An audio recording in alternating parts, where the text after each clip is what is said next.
की कॅन्टीनमध्ये सर्वसामान्य प्रवाशाला हवं ते खाऊ द्या, परंतु गोरगरीब जे प्रवासी आहेत त्यांना 30 रुपयामध्ये चहा आणि नाश्ता मिळायला हवा. हे प्रसाधन गृहामध्ये जाण्यासाठी ज्यांना निश्चित झालेलं असताना 10 रुपये घेतलं जातं. महिलांकडनं मोफत त्यांना द्यायचं असं कबूल केलेलं असताना सुद्धा त्यांच्याकडनं 5-5, 10-10 रुपये घेतले जातात. की प्रसाधन गृहामध्ये एकही रुपया आकारायचा नाही. तो सगळा जो खर्च आहे तो एसटी महामंडळाच्या माध्यमातून आम्ही करू. सीबीएसची पाहणी तुम्ही आता केलेली आहे.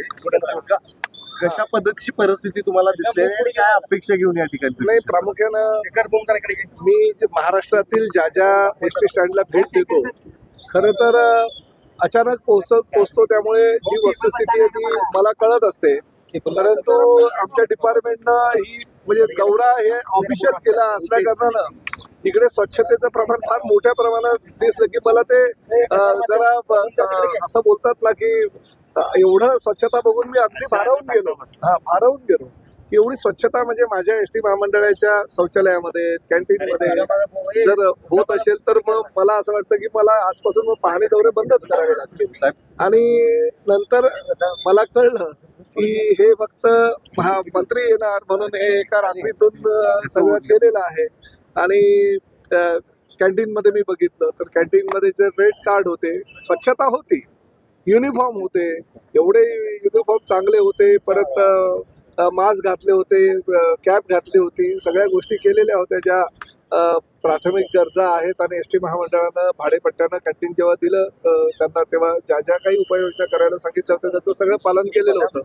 पण एक महत्त्वाची उपाययोजना त्यांनी केली नव्हती की कॅन्टीनमध्ये सर्वसामान्य प्रवाशाला हवं ते खाऊ द्या, परंतु गोरगरीब जे प्रवासी आहेत त्यांना 30 रुपयामध्ये चहा आणि नाश्ता मिळायला हवा. हे एस टी महामंडळाचं हे धोरण आहे की गोरगरीब प्रवासी सुद्धा एस टी महामंडळाच्या कॅन्टीनमध्ये जाऊन पोट भरतो, त्याचा नाश्ता झाला पाहिजे. आणि म्हणून ती योजना आम्ही चालू केली. त्या योजनेमध्ये हरताळ फासलेला आहे. उलट त्यांनी जे रेड कार्ड ते बोर्ड लावलं होतं त्याला चिकटपट्टी चिटकवली होती आणि हवाच्या सभा मिळत होता. ठीक आहे, ते ज्यांना परवडतं त्यांनी ते खावं, आमची काही ना नाही आहे. परंतु 30 रुपयामध्ये भरपोट जे काही पदार्थ द्यायचे असतात, 2 समोसे, 2 वडे आणि 1 चहा किंवा 1 कॉफी, अशा पद्धतीचं ही योजना आहे. त्याचा त्या ठिकाणी बिलकुलपणे त्यांनी त्याचं नियमाचं पालन केलेलं नाही असं निदर्शनास आलेलं आहे.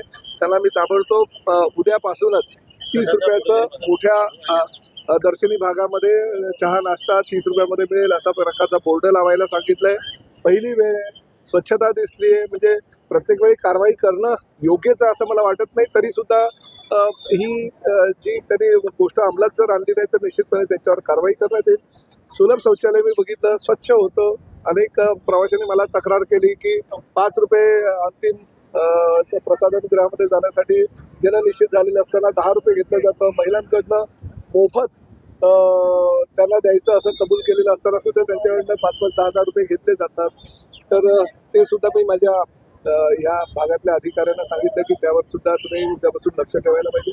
प्रामुख्याने हे सगळं दुकानं त्यांचं मी बंद करणार आहे. 5 रुपये 10 रुपये घेऊन ज्या पद्धतीने त्यांनी स्वतः सांगितलं की मी दिवसाला 5,000 रुपये कलेक्शन करतो, म्हणजे दिवसाला 5,000 रुपये म्हणजे 1.5 लाख रुपये महिन्याचं कलेक्शन झालं. हा तो 5,000 रुपये स्वतःच्या तोंडून म्हणतो, म्हणजे 10,000 काही 20,000 पण होऊ शकेल, कारण एवढं मोठं एस टी स्टँड आहे. त्यामुळे ह्या सुलभ शौचालय आणि काही शौचालय आम्ही लोकांना दिलेली आहे चालवायला, ही सगळी महामंडळं आता ताब्यात घेणार आहे. आणि 1 जूनपासून राज्यातील सगळ्या एस टी डेपोवर प्रसाधन गृहामध्ये जाण्यासाठी सर्वसामान्य प्रवाशांकडनं 1ही रुपया घेतला जाणार नाही अशी घोषणा परिवहन मंत्री म्हणून मी आता कोल्हापुरातच करतोय. कारण निर्णय आम्ही घेतोय की प्रसाधन गृहामध्ये 1ही रुपया आकारायचा नाही. तो सगळा जो खर्च आहे तो एस टी महामंडळाच्या माध्यमातून आम्ही करू.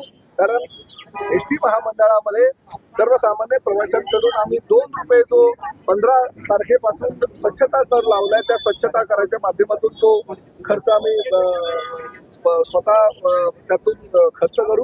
प्रामुख्यानं हे एस टी महामंडळाची जी जागा आहे त्या आज मला स्वच्छ दिसते, परंतु ते मी येण्याची वाट न बघता दर 4 तासाने त्याची स्वच्छता कशी होईल यासाठी ठेकेदार नियुक्त केलेला आहे. तो 1 तारखेपासून 1 जूनपासून म्हणजे आमचा वर्धापन दिन आहे एस टी महामंडळाचा, त्या दिवसापासून तो कार्यान्वित होईल. म्हणजे एस टी महामंडळाचा हा जो परिसर आहे पूर्णपणे दर 4 तासाने तो स्वच्छ केला जाईल.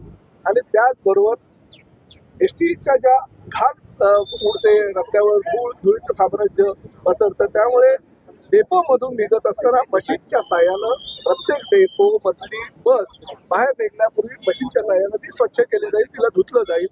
आतलं जे बसमध्ये काही लोक टरफलं टाकतात शेंगांची, काही लोक वडापावची कागदं टाकतात, समोसाची पाकिटं टाकतात, काही अजून दुसरे प्लास्टिक वगैरे टाकतात. तर प्रत्येक बसमध्ये 1 जून पासून डस्टबिन ठेवलं जाईल. त्या डस्टबिन मध्येच प्रवाशांनी कचरा टाकायचा आहे. आतून सुद्धा ती बस पूर्णतः स्वच्छ केली जाईल. आमचे जे ड्रायव्हर कंडक्टर आहेत त्यांच्या ज्या रूम आहेत त्या रूम मध्ये गरम पाण्याची व्यवस्था नसते, ती गरम पाणी सुद्धा मोफत पोहोचवून त्यांना दिलं जाईल. त्यांची जी रूम आहे ती स्वच्छ केली जाईल, स्टाफ रूम. आणि त्याचबरोबर जे पानपोळी आहे ती पानपोळी सुद्धा आम्ही आमच्या कॉन्ट्रॅक्टरला की म्हणजे ठेकेदाराला सांगितलेलं की ते पानपोळीची स्वच्छता ठेवणं, ते नळ चालू आहेत की नाही ते बघणं, नळामध्ये पाणी येत आहे की नाही बघणं, ह्या सगळ्या जबाबदाऱ्या ज्या आहेत त्या ठेकेदाराला दिलेल्या आहेत. आणि 1 जून पासून हे सगळे यांची जी दुकान आहे पैसे घेण्याचे सगळे आम्ही बंद करू. गुन्ह्याचा तडाखा वाढतोय आणि गिरीश महाजनांनी सांगितलेलं आहे की बाबा 12 ते 4 काम करायचं नवे SOP सुद्धा आलेले आहेत, बरोबर. मग तसं एसटी मध्ये सुद्धा आता बऱ्यापैकी सगळ्या एसटी एसी नाही आहेत. मग एसीच्या बस वाढवण्याच्या बाबतीत काय तरतूद आहे? बघा, एसटी कडे ज्या बसेस अवेलेबल असतील आणि अवेलेबल असलेल्या बसेस मधून ज्या ठिकाणची मागणी वाढत असेल त्यानुसार त्यांना ते देण्यात येईल. परंतु सर्वच्या सर्व एसी बसेस देऊ शकत नाही. सर्वसामान्य प्रवाशांना उन्हाचा भार सहन ते करतात बिचारे, परंतु त्यांना ते एसी बसचं भाडं ते परवडत नाही. त्यामुळे साध्या बसेस सुद्धा ठेवल्या जातील. आणि त्याचबरोबर जर वाढीव बसेस कुणाला हव्या असेल तर ह्या आम्ही 8,000 बसेस या वर्षामध्ये घेतोय. प्रत्येक डेपोला आम्ही वाढीव बसेस सुद्धा देऊ. अडचण आहे की वाहनं वेळेवर सुटत नाहीत आणि त्यासाठी जीपीएस सिस्टीम लावायचं. जीपीएस सिस्टीम ऑलरेडी लावलेली आहे, ती अजूनपर्यंत योग्य प्रकारे कार्यान्वित झालेली नाही. तो पण आम्ही कमांड कंट्रोल सेंटर मधनं जीपीएस सेंटर आम्ही आता हे ज्या ठिकाणी ही यंत्रणा लावलेली आहे ती पण लवकरात लवकर कार्यान्वित करतो.